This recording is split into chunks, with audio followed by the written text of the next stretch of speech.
Welcome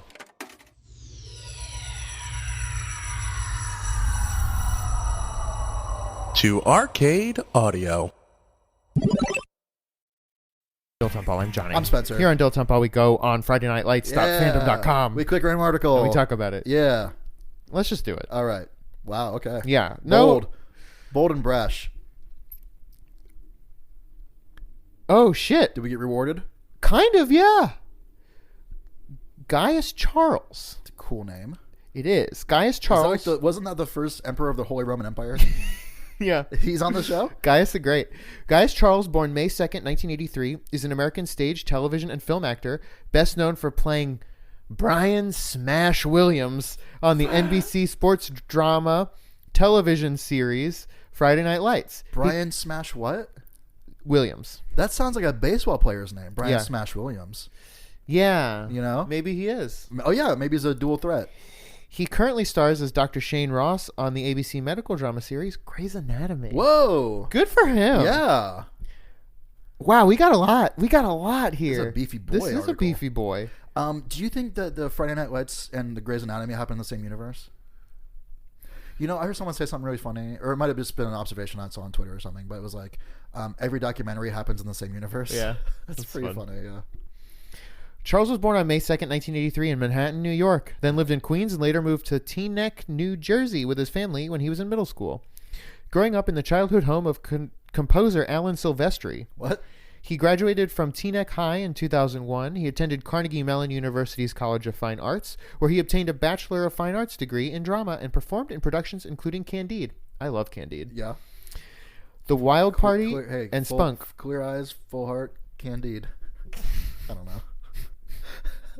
I Yeah. don't know anything about Candide. It's fun. I think I read the book. Isn't it? What's the? Oh shit! I used to have a quote from Candide in my Facebook profile. That sucks. Yeah. I've actually I have heard that it is a pretty easy read in super easy. French, and I would like okay. to read it. It's only like 20 pages long anyway. Yeah. So yeah. I wish I remember what it was. Damn it. The music from it's pretty funny. Oh yeah. Yeah. The music is funny. It's a musical. Oh, I didn't know that. Mm-hmm. Which was written first?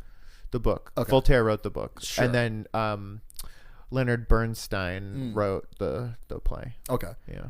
I thought it was Barstein. It's nothing. Yeah, I know you. Okay, whatever. Yeah, it's fun. It's because like the whole premise. Well, you've read it. I have when I was in 12th grade. The premise is like this is the best of all possible worlds. Like Yeah. everything is perfect, and even stuff that's bad is actually good. Sure, yeah. And it's very fun and funny. I mean, I wish I could remember what the quote was. I'm gonna have to go back. It was. I feel like it has something to do with like him, like, yeah, like almost dying and just being like, well, that's just what it is. Like, I don't know. There's a part where there's like a public execution, and a dude is I forget why he's, you know, exactly what leads up to it, but he's talking about how he has like syphilis or something. Okay. And he's like going back through his sexual history and like where he got it and where that person got it and where that person got it, going all the way back. And he's like, and it's great. And you know, this disease like made us all a big family. And then It's like the book of Numbers in the Bible. yeah. And then at the end, like right before they hang him, I think this is the same song. He's like, hey, before you hang me, I just got to say, I think it's awesome that God in his infinite wisdom invented the rope. And then they like hang him. That's wild. It rules. Man, that's so interesting. It's very fun. Maybe we should get the Dilettante Ball book club back together and we all read Candide In French. And great, yeah, that'd be awesome. Can't wait to do that. What was the book we did read? We read two, didn't we? We read Kafka. We read the Metamorphosis, and we read the Herman Hesse novel. Yeah, Mahatma Gandhi or something. The fuck was it called? Siddhartha. Yeah. Mm-hmm. The Metamorphosis was better. Yeah, I agree. Okay. He appeared in Candide, The Wild Party, and Spunk, the college's first production with an all-black cast. He appeared in Romeo and Juliet as Mercutio, nice, at the Princeton Rep Shakespeare Festival, and also studied at the National Institute of Dramatic Arts in Sydney, Australia. Wow. Why did he do that? Why not? Yeah, you're right. Charles had guest starred in one episode of the Book of Daniel and one episode of Law & Order SVU. He attended around 250 auditions before landing a main role on the ensemble cast of Friday Night Lights as Brian Smash Williams. The night before his Friday Night Lights audition, Thursday, he sprained his ankle and wound up in a hospital emergency room, which he took as a sign from God that I should really prepare for this one. Though he had originally intended to kind of wing it. When he got the part, he began to watch football, listen to Texas rap music, research famous running backs, as well as Texas's economic struggles. Smash left the series. Smash left the series as a main character in the second season, and Charles only had a recurring role in season 3. Interesting. Maybe he graduated.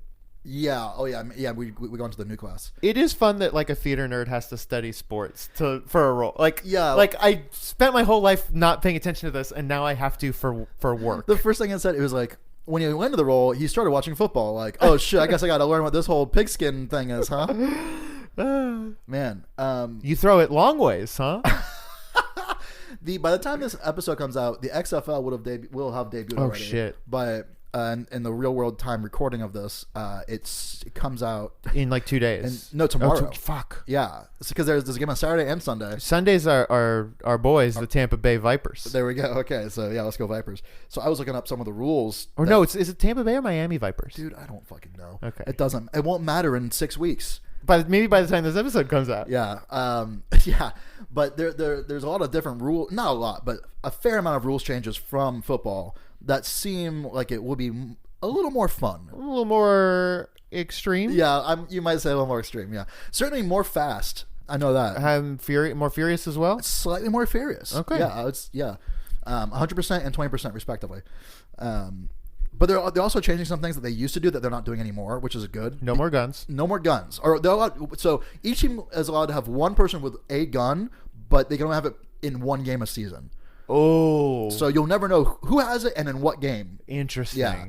And the gun only has it has 3 bullets. Okay. Yeah.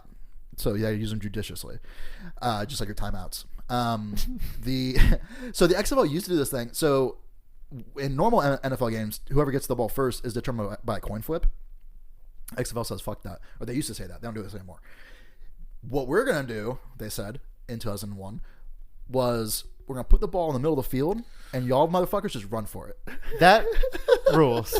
It does rule on paper, but in practice, it led to a lot of concussions.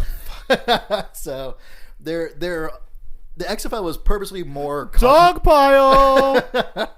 So they're trying to avoid that sort of thing. That's fair and reasonable. Yeah. But yeah, there's like a lot of shit where they're just like, it's probably gonna be like half the time of a normal game, which is fun. Since his Friday Night Lights departure, Charles has appeared in a number of stage productions, including Brokeology at Williamstown, Massachusetts Theater Festival. He's completed filming That's it, huh? A number of them, including this one you've never heard of.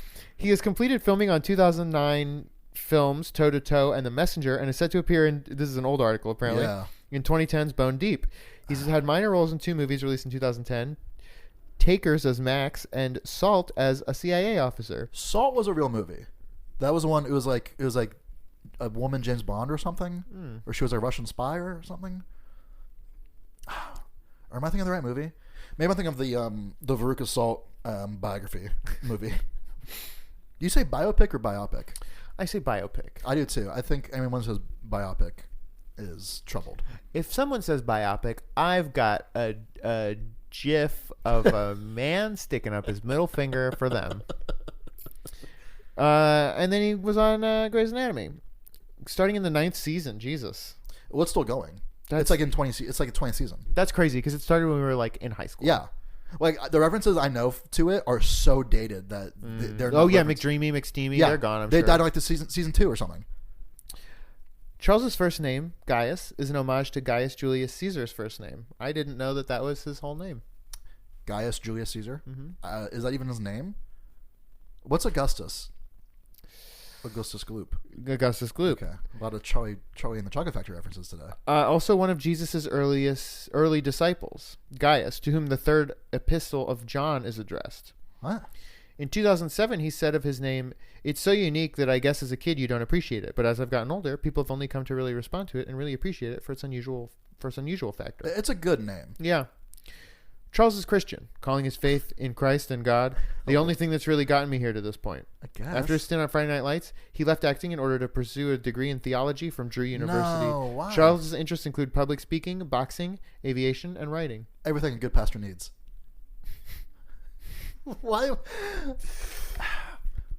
I don't know, man. Yeah, I don't know. Well, maybe it's, I think people get this thing where it's like, well, God gave me acting for the first, 20 years of my life or whatever. I'm going to give it back. It's like when you, you're like, the military gave me my college degree, so now I'm going to join the military for 6 years or whatever. Yeah.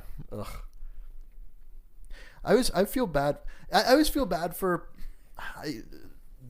when I was in college, I felt bad for the Hare Krishna people, because it was like, boy, what's your whole life? Just kind of like walking around and feeding people and chanting. And then I was like, well, they don't care. Like, that's what they want to do. Sounds pretty tight. I guess. I used to love listening, like that chant. I like get it. I get how it could like get you into a like yeah totally and not anything beyond just chanting something so repetitively, sure. Whatever it is. Yeah, there's like a whole bunch of different like mind and body hacks that people have figured out that we just don't, you and I don't know about, but some people do. Sure. Not that they're necessarily like esoteric or secret, or some of them are. But doctors don't want you to know this one weird trick. That's what it is. Yeah. Yeah. Cause I mean, that sort of chanting might, it's, what do you call it? There's a whole, it's the same thing as like, dancing or meditating or like a flow state. Yeah, basically. Yeah. That's a good word for it. Yeah. And it could lead to like really good ideas or insights. Some people will say like they get their best ideas when they're in the shower. Sure. And that's because like your brain goes into that, like instead of like being in alpha waves, it's in beta waves or whatever. Yeah. Same thing with like washing dishes or whatever. Do you think that you could find like like lo-fi Hare Krishna chanting to study to? You know what I mean? Like lo-fi Hare Krishna beats. Yeah. You must be able to find just recordings of Hare Krishna chanting. Certainly that. Yes. I would, because like when I really need to concentrate, I listen to Philip Glass. I listen to Godspeed You Black Emperor, which I don't know if you've ever listened to them or not. It's a lot of just, it's not noise, but it's not really anything, but it has like that sort of like Hare Krishna kind of chanting like feel sort of. Sure. And it's just like a bunch of nothing. Each song is like 20 minutes long. I also like this band called Dawn of MIDI. Okay. That they originally did a Radio Lab episode about them, which is weird. Are they like chiptune kind of? It's basically like Philip Glass, but instead of classical instruments, it's like the instruments in a rock band. So it's like a regular guitar, like regular drums, bass, but it's just like really, really repetitive. Okay, interesting. Is it like ambient almost? Like kind of. It's sort of a noisescape?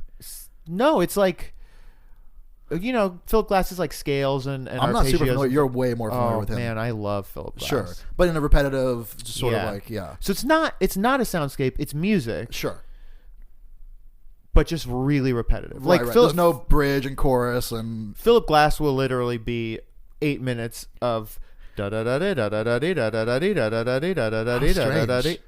Yeah, I have nothing against it, genuinely love it, especially for like concentration and something like that. I think it's awesome. Yeah, is that why he did it? No, what was his? He's written like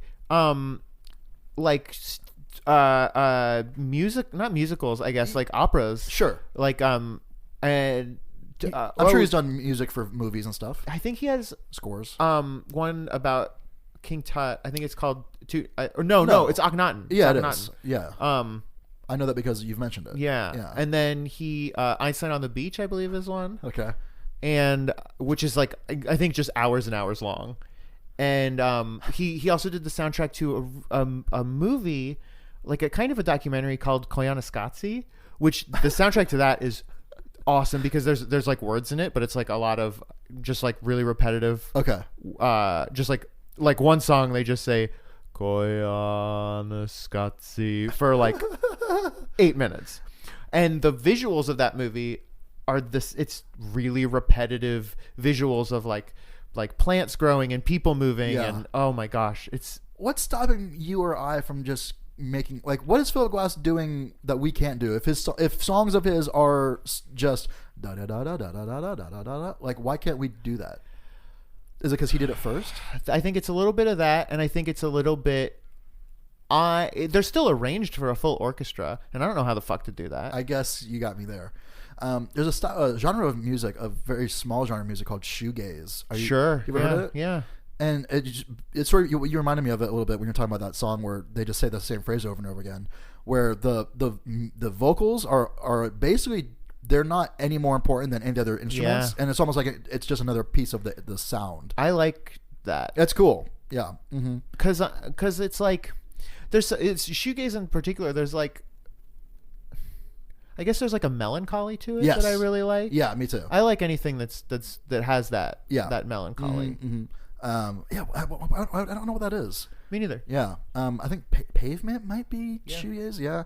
And I almost feel like there's a early Smashing Pumpkins album that's like shoegaze adjacent that made it click for me. It might have been Gish. Gish. Yeah. But it was like, oh, okay, now I get it. Sure. Sort of like I it's fun to listen to the inspirations of the artists that you listen to sort of see like where they got, that's what kind of got me into like R&B or blues or whatever, is because I'm a big Jack White fan. Sure. So I'll go back and listen to Howling Wolf. So it's kind of like my syphilis. So Jack White is the Waluigi of like old school rhythm and blues. Explain yourself right now. Well, he's sort of You're saying something old and making it new, but like a weird kind of like flipped like like a dark side version. Yeah, I guess a nega version. At the end of the day, I guess you would pretty easily say Jack White is the Waluigi of blues. Smell you later. Is that a football thing? Can you give me the last game, 7. 7 is capitalized. Last game 7 is Matt's nickname. 7. That's Maybe his fucking number. It has to be. Fuck.